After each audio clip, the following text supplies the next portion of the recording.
ಕೋಲಾರ ಜಿಲ್ಲೆಯ ಮುಳಬಾಗಿಲು ತಾಲೂಕಿನ ದೇವರಾಯ ಸಮುದ್ರ ಗ್ರಾಮ ಪಂಚಾಯಿತಿ ಹಾಗೂ ಹನುಮನಹಳ್ಳಿ ಗ್ರಾಮ ಪಂಚಾಯಿತಿ ವ್ಯಾಪ್ತಿಯಲ್ಲಿ ಭೂ ಮಾಫಿಯಾದವರು ಸರ್ಕಾರಿ ಜಮೀನನ್ನ ಕಬಳಿಸ್ತಾ ಇದ್ರು.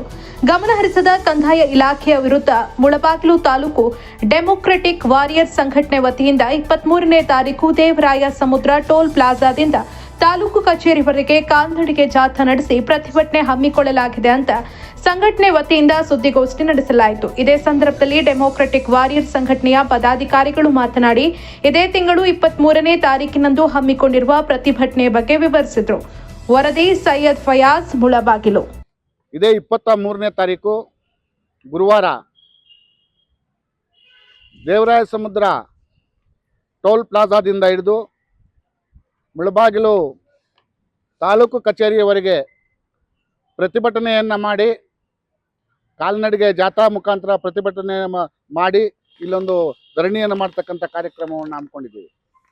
ಯಾಕೆ ಹಮ್ಮಿಕೊಂಡಿದ್ದೀವಿ ಅಂದರೆ, ಇಡೀ ನಮ್ಮ ದೇವರಾಯ ಸಮುದ್ರ ಗ್ರಾಮ ಪಂಚಾಯಿತಿ ವ್ಯಾಪ್ತಿ ಮತ್ತು ಹನುಮನಹಳ್ಳಿ ಗ್ರಾಮ ಪಂಚಾಯಿತಿ ವ್ಯಾಪ್ತಿ ಅದು ಬಿಟ್ಟು ರಾಷ್ಟ್ರೀಯ ಹೆದ್ದಾರಿ ಏನಿದೆ, ಈ ರಾಷ್ಟ್ರೀಯ ಹೆದ್ದಾರಿಗಳ ಆಜುಬಾಜುಗಳಲ್ಲಿ ಅಕ್ಕಪಕ್ಕಗಳಲ್ಲಿ ಇರ್ತಕ್ಕಂಥ ಬೆಲೆ ಬಾಳ್ತಕ್ಕಂಥ ಜಮೀನುಗಳು, ಅದೇನು ಲಕ್ಷಾಂತರ ರೂಪಾಯಿ ಜಮೀನುಗಳಲ್ಲಿ ಇವತ್ತವು ಕೋಟ್ಯಾಂತರ ರೂಪಾಯಿ ಬೆಲೆ ಬಾಳ್ತಕ್ಕಂಥ ಜಮೀನುಗಳನ್ನು ಇವತ್ತು ಭೂಗಳ್ಳರು ಕಬಳಿಕೆ ಮಾಡ್ತಾ ಇದ್ದಾರೆ.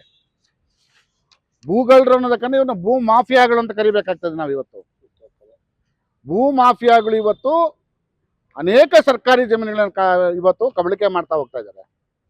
ಸೊ ಈ ರೀತಿ ಸರ್ಕಾರಿ ಜಮೀನುಗಳನ್ನು ನಮ್ಮ ಕಂದಾಯ ಇಲಾಖೆ ಅಧಿಕಾರಿಗಳು ರಕ್ಷಣೆ ಮಾಡಿದಿರಾ ಭೂಗಳ್ಳರಿಗೆ ಬಿಟ್ಕೊಟ್ಬಿಟ್ರೆ ನಾಳಿನ ದಿವಸ ಆ ಸ್ಥಳೀಯ ಭಾಗದಲ್ಲಿರ್ತಕ್ಕಂಥ ಬಡವರಿಗಾಗಲಿ ಅಥವಾ ಅಲ್ಲಿ ಅಭಿವೃದ್ಧಿಗಾಗಲಿ ಎಲ್ಲಿಂದ ಜಮೀನು ತರಬೇಕು? ಇವತ್ತು ನಾನು ರಘು ಇದ್ದೀವಿ, ಇಲ್ಲಿ ರಘು ಇದ್ದಾರೆ. ನಮ್ಮ ಕೀಲೋಳಲ್ಲಿ ಒಂದು ಮೊರಾರ್ಜಿ ದೇಸಾಯಿ ಶಾಲೆ ಆಗಿದೆ, ನೋಡಿದ್ದೀರಾ, ನೀವೆಲ್ಲ ನೋಡಿರ್ತೀರ. ಇವತ್ತು ಸಾವಿರಾರು ಮಕ್ಕಳಲ್ಲಿ ಓದ್ತಾ ಇದ್ದಾರೆ. ಆ ಮೊರಾರ್ಜಿ ದೇಸಾಯಿ ಶಾಲೆಯನ್ನು ಶ್ರೀನಿವಾಸಪುರಕ್ಕೆ ಕೊಡೋದಕ್ಕೆ ಎಲ್ಲ ಕೂಡ ಫೈಲ್ ಪುಟಪ್ ಆಗ್ತಾ ಇತ್ತು. ಏನ್ರಿಗೂ ಫೈಲ್ ಪುಟಪ್ ಮಾಡ್ತಾ ಇದ್ರು. ನಮ್ಮಲ್ಲಿ ಜಾಗ ಇಲ್ಲ, ಕೊಡ್ಬೇಕು, ನಮ್ಮ ಹತ್ರ ಜಾಗ ಸಿಗ್ತಾ ಇಲ್ಲ ಅಂತ. ನಾವು RI ಹತ್ರ ತಹಸೀಲ್ದಾರ್ ಕರ್ಕೊಂಡು ಗಲಾಟೆ ಮಾಡಿ, ಏನೋ ಇಲ್ಲ ನಮ್ಮ ಹತ್ರ ಜಾಗ ಇದೆ, ನಮ್ಮ ಇದರಲ್ಲಿ ದೇವರಾಯ ಸಮುದ್ರ ವ್ಯಾಪ್ತಿಯಲ್ಲಿ ಜಾಗ ಇದೆ, ಬನ್ನಿ ನಾವು ಕೊಡ್ತೀವಿ ಅಂತ ಕರ್ಕೊಂಡು ಹೋಗಿ ಜಾಗ ಚೂಸ್ ಆಯ್ತು. ಇವತ್ತಲ್ಲಿ ಶಾಲೆ ಆಯಿತು. ಮಲಪನಹಳ್ಳಿ ಗೇಟಲ್ಲಿ ಇವತ್ತೊಂದು ಕಾಲೇಜ್ ಆಗಿದೆ. ಯಾಕಾಯ್ತು? ಅಲ್ಲಿ ಸರ್ಕಾರಿ ಜಾಗ ಇತ್ತು, ಕಾಲೇಜ್ ಆಯಿತು, ಅನುಕೂಲ ಆಗ್ತಾ ಇದೆ. ದೇವರಾಯ ಸಮುದ್ರ ಈಗ ಗೇಟಲ್ಲಿ ಒಂದು ಅಂಬೇಡ್ಕರ್ ಭವನ ನಿರ್ಮಾಣ ಮಾಡಲಿಕ್ಕೆ ಎಲ್ಲ ಕೂಡ ಪ್ರೋಸೆಸ್ ಮಾಡ್ತಾ ಇದ್ದಾರೆ. ITI ಆಗ್ತಾ ಇದೆ. ಮತ್ತೆ ಇಲ್ಲಿ ಯಾವುದೋ ಒಂದು ಅಮೆರಿಕದ ಒಂದು ಯೂನಿವರ್ಸಿಟಿ ಜಾಗ ಕೂಡ ಈಗ ಅಲ್ಲಿ ರಿಸರ್ವ್ ಮಾಡಿದ್ದಾರೆ. ಇದು ಸರ್ಕಾರಿ ಜಾಗಗಳಿದ್ರೆ ಆ ಭಾಗದಲ್ಲಿ ಅನೇಕ ಅಭಿವೃದ್ಧಿ ಕೆಲಸಗಳಾಗ್ತವೆ, ಅನೇಕ ಸಹಾಯ ಆಗ್ತದೆ. ಅಥವಾ ಆ ಭಾಗದಲ್ಲಿ ಇರ್ತಕ್ಕಂಥ ಬಡವರು ಯಾರಾದರೂ ಕೂಡ ಜಮೀನು ಇಲ್ಲದೆ ಇರ್ತಕ್ಕಂಥವ್ರು ಮಾಡ್ಕೊಳ್ಳಿಕ್ಕೆ ಕೂಡ ಅಲ್ಲಿ ಅನುಕೂಲ ಆಗ್ತದೆ. ಅದನ್ನು ಬಿಟ್ಟು ಇವರು ರಿಯಲ್ ಎಸ್ಟೇಟ್ ಅವರ ಜೊತೆಗೆ ಇವರು ಶಾಮೀಲಾಗ್ಬಿಟ್ಟು ಏನೋ ನೋಡ್ದಂಗೆ ಕಂಡು ಕಾಣದಂಗೆ ಹಲವಾರು ಸಂಘಟನೆಗಳು ಸ್ಟೇಟ್ಮೆಂಟ್ ಕೊಟ್ಟಿದ್ದಾರೆ. ನಾನು ನೋಡ್ತಾ ಇದ್ದೀನಿ. ನಾವು ಸ್ಟೇಟ್ಮೆಂಟ್ಗಳನ್ನ ನಾವು ಆ ಥರ ಕೊಡೋದಿಲ್ಲ. ಹಲವಾರು ಸಂಘಟನೆಗಳು ಸ್ಟೇಟ್ಮೆಂಟ್ ಕೊಡ್ತಾ ಇದ್ದಾರೆ. ದಿನಕ್ಕೊಂದು ಸ್ಟೇಟ್ಮೆಂಟು, ವಾರಕ್ಕೊಂದು ಸ್ಟೇಟ್ಮೆಂಟು. ಏನು ಇದೇ ದೇವರಾಯ ಸಮುದ್ರ ಕೆಲವು ಸರ್ವೆ ನಂಬರ್ಗಳನ್ನು ಇಟ್ಕೊಂಡ್ಬಿಟ್ಟು, ಬಟ್ ಇದುವರೆಗೂ ಕೂಡ ಉಳ್ಸೋಕ್ಕಾಗಲಿಲ್ಲ. ಅನೇಕ ನಮ್ಮ ರವಿಯವರು ಕೂಡ ಮನವಿಗೆ ಕೊಟ್ಟಿದ್ದಾರೆ. ನಮ್ಮ ಮಹಾನಾಯಕ ಯುವಶಕ್ತಿ ಸಂಘದವರು ಅವರು ಕೂಡ ಅನೇಕ ಬಾರಿ ಈ ಥರ ಆಗಿದೆ, ಈ ಥರ ಸರ್ವೆ ನಂಬರ್ ಹಿಂಗಾಗಿದೆ, ಕ್ರಮ ಮಾಡಿ ಅಂತ ಮಾಡ್ತಾ ಇಲ್ಲ. ಸಾರ್ವಜನಿಕರು ಕೊಟ್ಟಿದ್ದಾರೆ ಅರ್ಜಿಗಳನ್ನು, ಇಂಪ್ಲಿಮೆಂಟ್ ಆಗ್ತಾ ಇಲ್ಲ. ಸೊ ನಾವೇನು ಮಾಡ್ಬೇಕು ಇವಾಗ? ದಲಿತ ಸಂಘರ್ಷ ಸಮಿತಿ ನಾವೆಲ್ಲ ಒಟ್ಟಿಗೆ ಕೆಲಸ ಮಾಡ್ತಾ ಇದ್ದೇವೆ ಸರ್. ನಾನು, ರಾಜು, ಕಿಟ್ಟ, ನಮ್ಮ ರಘು, ನಮ್ಮ ಉತ್ತೂರು ವೆಂಕಟರಾಮು, ಇಲ್ಲಿರ್ತಕ್ಕಂಥ ಎಲ್ಲ ನಮ್ಮ ಆವಣಿ, ಮಂಜು, ಪಿಚ್ಚಿಕುಂಡಳ್ಳಿ, ವೆಂಕಟರಾಮಣ್ಣ ಇವರೆಲ್ಲ ಕೂಡ ಟೀಮಾಗಿ ಅಮೃತಣ್ಣ ಅವರು ಇದ್ದಾರೆ ಇದರಲ್ಲಿ. ನಮ್ಮ ಹೋರಾಟದಲ್ಲಿ 36 ಎಕರೆ ಜಮೀನು ನಾವು 2008-9 ಹೋರಾಟ ಮಾಡಿ ಉಳಿಸ್ತೀರಿ. ಜಮೀನಲ್ಲಿ 100 ಸರ್ವೆ ನಂಬರಲ್ಲಿ 36 ಎಕರೆ ಜಮೀನನ್ನು ಹೋರಾಟದ ಮುಖಾಂತರ ಉಳಿಸ್ತೀರಿ ನಾವು. ಆ ಜಮೀನನ್ನು ಇವತ್ತು ಕೋರ್ಟ್ನಲ್ಲಿ ಇವರು ಸರಿಯಾಗಿ ದಾಖಲೆಗಳನ್ನು ಒದಗಿಸ್ತೀರಾ. ಆವಾಗ ಇರ್ತಕ್ಕಂಥ ಫೈಲನ್ನು ಇವರು ನಾಪತ್ತೆ ಮಾಡಿ ಈಗ ಭೂಮಾಫಿಯಾಗಳಿಗೆ ಅನುಕೂಲ ಆಗೋ ಥರ 20 ಎಕರೆ ಜಮೀನು ಇವತ್ತು ಬೇರೆಯವ್ರ ಪಾಲಾಗಿದೆ.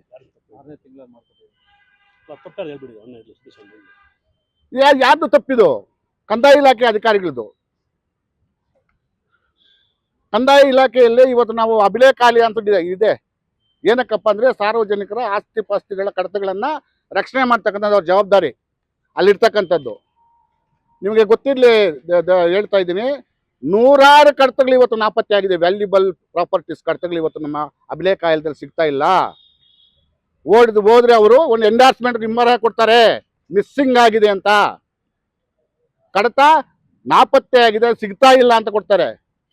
ಹಾಗಾದ್ರೆ ನಾವೇನಕ್ಕೆ ನಿಮಗೆ ಇಷ್ಟೆಲ್ಲ ನಾವು ಸಾರ್ವಜನಿಕ ಹಣದಲ್ಲಿ ನಿಮಗೆ ಸ್ಯಾಲ್ರಿಗಳನ್ನು ಕೊಟ್ಕೊಂಡು, ಸಂಬಳ ಕೊಟ್ಕೊಂಡು, ನಿಮಗೆ ಐಷಾರಾಮಿ ಕಾರುಗಳು ಕೊಟ್ಟು ನಿಮ್ಗೆ ಓಡಾಡೋದಕ್ಕೆ ನಿಮಗೆಲ್ಲ ಇದು ಮಾಡಿಕೊಟ್ಟು ನಮ್ಮ ಆಸ್ತಿ ಪಾಸ್ತಿಗಳನ್ನು, ಬಡವರ ಆಸ್ತಿ ಪಾಸ್ತಿಗಳನ್ನು, ಸಾರ್ವಜನಿಕ ಆಸ್ತಿ ಪಾಸ್ತಿಗಳ ಆ ಕಡತಗಳನ್ನು ನೀವು ರಕ್ಷಣೆ ಮಾಡಲಿಕ್ಕೆ ಕೂಡ ಯೋಗ್ಯತೆ ಇಲ್ಲ ಅಂದರೆ ಇನ್ನು ಸಾರ್ವಜನಿಕರಿಗೆ, ಬಡವರಿಗೆ ನೀವೇನು ಸಹಾಯ ಮಾಡ್ತೀರಿ?